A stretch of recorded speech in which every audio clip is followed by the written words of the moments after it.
So if we're going to be successful in really conserving the New England landscape, supporting people, communities, as well as nature, we need to work at scale. And the ability of Mount Grace to advance a landscape scale partnership and project like this is absolutely essential.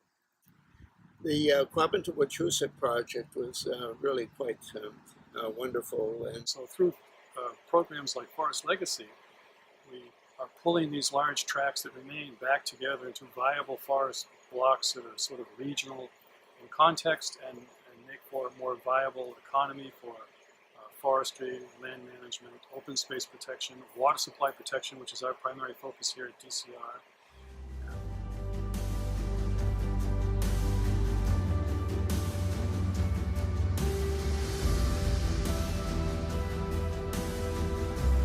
So I didn't really know what Mount Grace was until I was introduced to Lee, and quickly saw that there was obviously a very well-run outfit that somehow had managed to link some 4,200 acres along with this property in a massive grant for the Forest Legacy Program and the water preservation restriction. We started discussing preserving and conserving our land about 20 years ago. Over those years, we met with a number of people from Mount Grace. Susie even took Lee Youngblood horseback riding stole my line to view the property. Interesting thing about this project is that we're joining with a lot of other landowners to make it happen. So not only do I get to put my land in conservation, but I'm joining in with a whole lot of others, and it feels like a great team. We love this area. Didn't want to see it developed, and to know that there's that many people joining on this team to keep it undeveloped and to keep the forest wide open is a great feeling. The whole project was very appealing the minute we heard about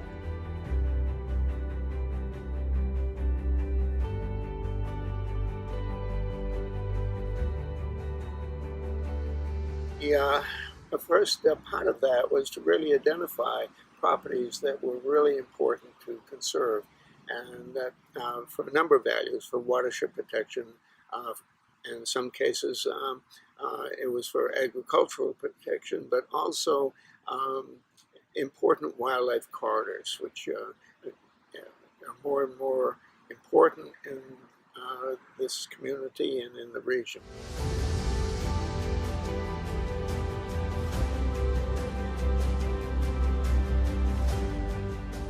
Been involved in the Quabbin2Wachusett Forest Legacy Grant since it was initiated about 4.5 years ago, and it's been great. We bought a few thousand acres as a result and dealt with several wonderful landowners. With Mount Grace, we have made a learning loop in the last couple of years, which is publicly accessible trail with signs identifying different kinds of trees, different facets of nature, things you can enjoy in the woods.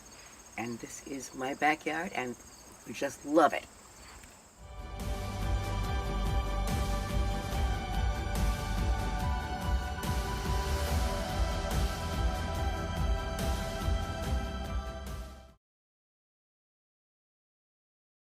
What I found was everybody was enthusiastic about a playing field, but they didn't know how to get one.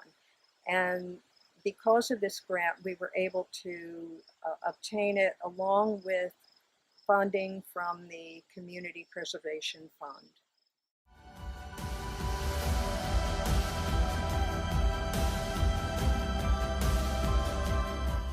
Over the years, we've had great contacts with Mount Grace, and when Sarah Wells called us and told us about this project, the Q2W, she held our hand through the whole process because it was kind of scary. It was a lot of papers, it's the federal government, but she held our hand and met with us once a year and let us know what was happening, and we felt like we were in great hands.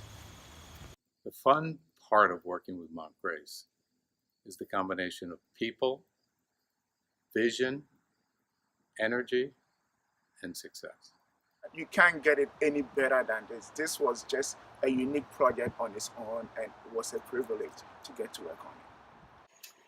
We've worked with Mount Grace for several projects over the course of many years. We've partnered on conservation restrictions and land acquisition projects. It's great to have that nonprofit government coordination, and sometimes it is made or break some of these deals. One of the great things about being in the North Quabbin region is the amount of protected land that we find traveling around. It's really important to keep the rural character of our community and to really emphasize the clean air and clean water that we have here. Quabbin2Wachusett is absolutely one of the best.